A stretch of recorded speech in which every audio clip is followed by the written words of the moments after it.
Today, the incredible Barbara O'Neill shares her expertise on a revolutionary method to reverse fatty liver in just 14 days.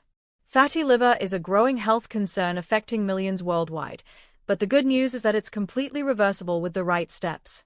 In this session, Barbara will walk us through simple, natural remedies, dietary adjustments, and lifestyle changes that can detoxify your liver, restore its function, and help you regain your health quickly and effectively. Stay tuned for these life-changing insights that could transform your well-being. This morning we're going to be looking at your liver, and your liver is the organ that is orchestrating the detox. The liver is often called the project manager because everything that goes into the body goes first to the liver, and everything that comes out of the body comes out under the jurisdiction of the liver. So what we're going to first of all do, have a look at what goes into the body and what the liver does with it. So we're going to have a look at foods. And never in the history of mankind have human beings eaten so many carbohydrates. I think you'll agree with me. We've become high carbohydrates consumers. You just go into any supermarket and there's usually a whole aisle devoted to bread, a whole aisle devoted to cereal, and almost a whole aisle devoted to pasta. There's certainly a large section devoted to cakes. Now I'm just going to say cakes, etc., because this takes into consideration croissants, muffins, cookies, biscuits. We call what you call cookies, we call those biscuits. Also another high carbohydrate is pizza, rice. Rice is another carbohydrate, potatoes, and products made with potatoes abound. There's your French fries, your chips, you call them potato crisps or chips. And then last and certainly least in nutritive value is the pure crystallized acid extracted from the sugarcane plant. Would you agree with me? But if you live on the farm, this is not fast food. All this has to be made. What's the fast food down on the farm? Fruits and vegetables. That's your best fast food shop, is your fruit and vegetable shop. All of these foods in the gastrointestinal tract break down to a singular structure called glucose. And glucose gets absorbed out of the gut into the blood, goes on the M1 main highway, portal vein straight to the liver. And then the liver determines what happens to that glucose. And the first place it goes is to the cell. So the glucose goes into the cell under the action of insulin. It goes through a 20-step pathway. And that 20-step pathway gives us 2 units of energy.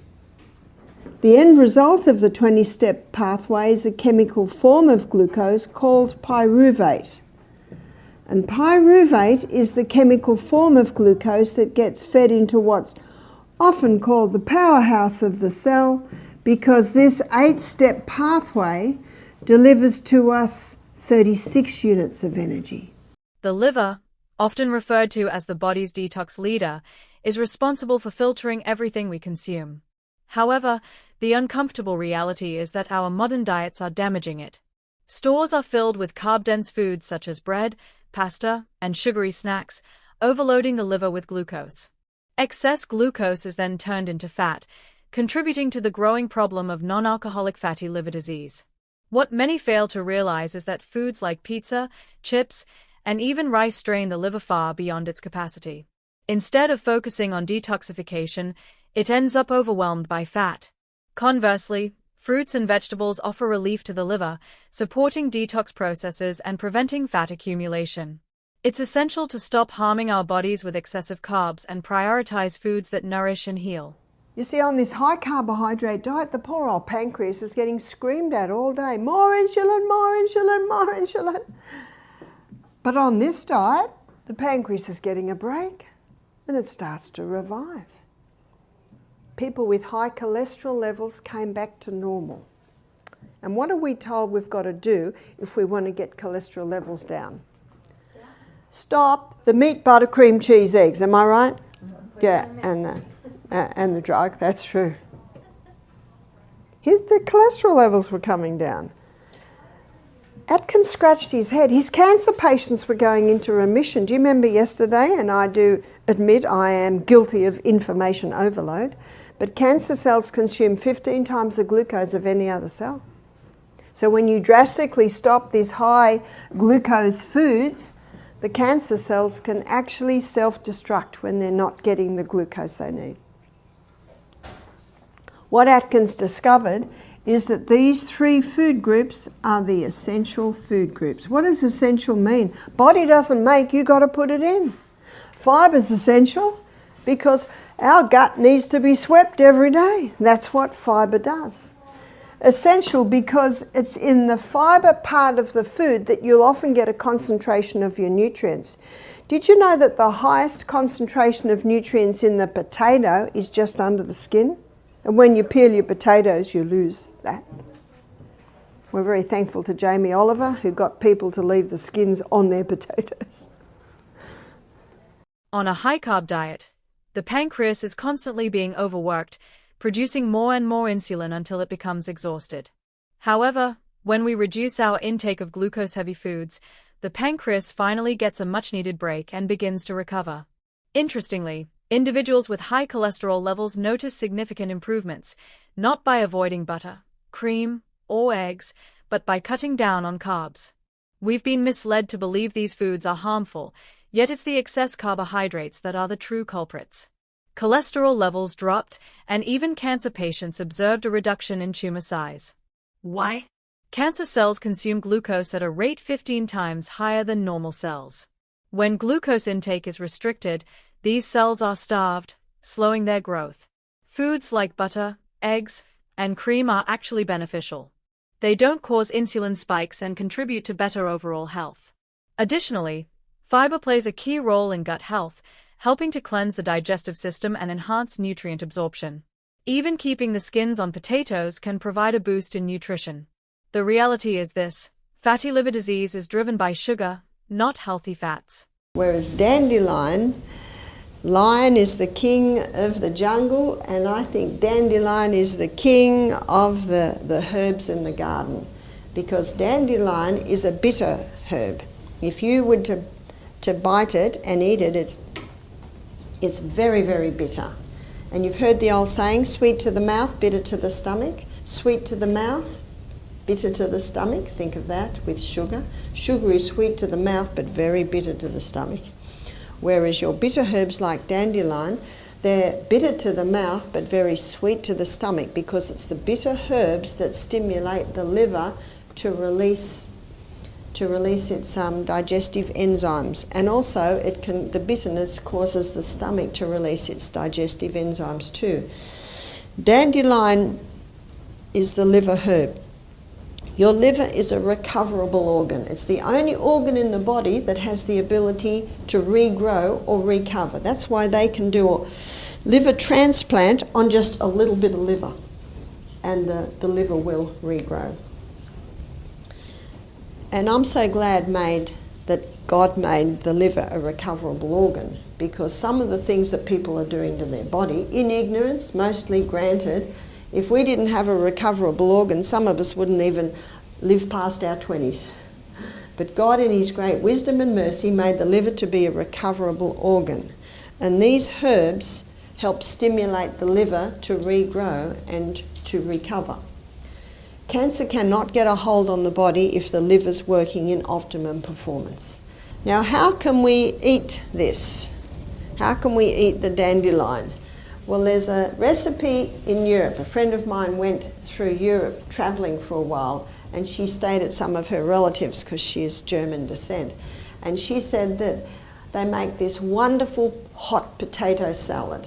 They cook the potatoes, and then they chop them up hot into hunks, and then they chop up heaps of dandelion, and then they put lots of olive oil, crushed garlic and salt. Just imagine that.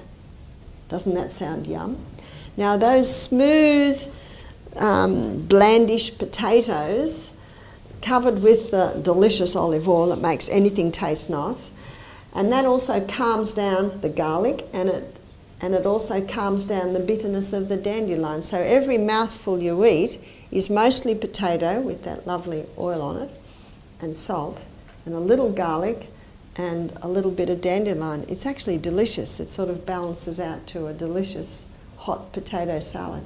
Now, this lady suffered from iron problems. She said, I had no iron challenges when I was in Europe. She said, I think it's because I was eating the hot potato dandelion salad every day.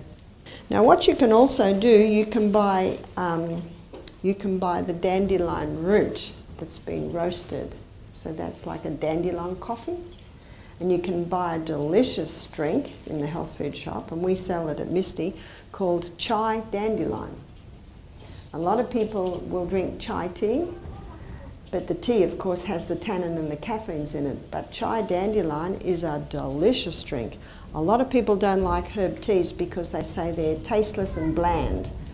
Not chai dandelion. Chai dandelion is a delicious drink, and it has a whole lot of herbs and spices with it to give it that beautiful flavour. So you can have the fresh dandelion scattered through your salads, or you can make your hot potato salad with lots of dandelion in it, the leaves, or you can buy the dandelion root roasted and have that as a hot drink. Let me share with you why dandelion is truly the champion of herbs, especially for supporting your liver.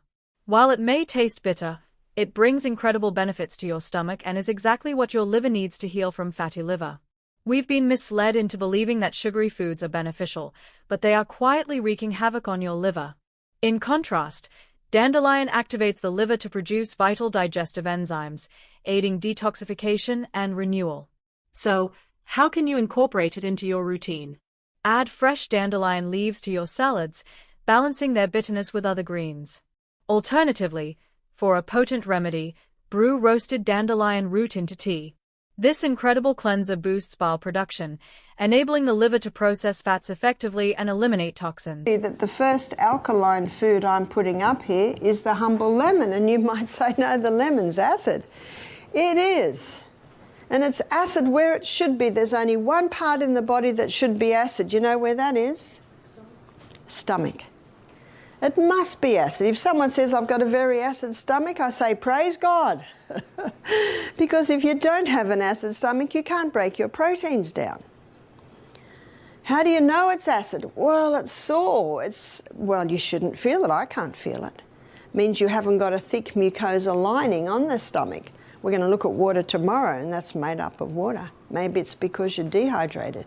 Remember, you've got to investigate. No, the lemon is acid where it should be.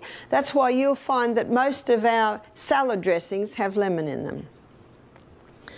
But when it is broken down in the gut and the minerals are dispersed and absorbed into the blood and thus to the tissues, it has an alkaline effect because the lemon is high in the alkaline minerals, which is sodium and potassium, calcium, magnesium and iron. These are the alkaline minerals, and the lemon is high in the alkaline minerals. Don't you love the lemon? Every home should have a lemon tree.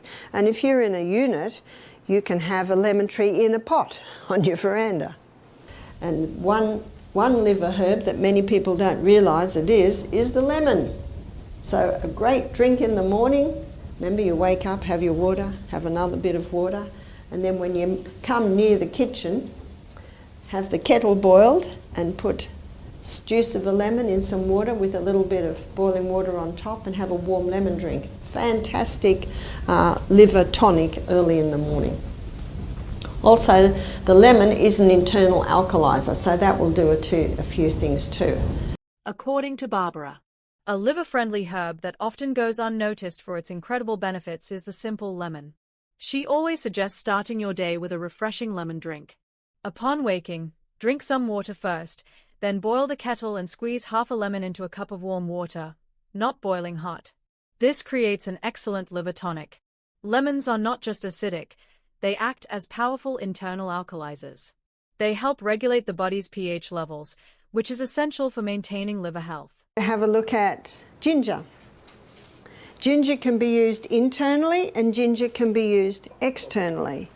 Internally, it's an anti-inflammatory, but it's probably mostly known for its anti-nausea effect.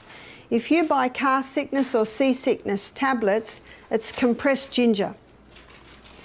Now the easiest way I think to have this is to grate it.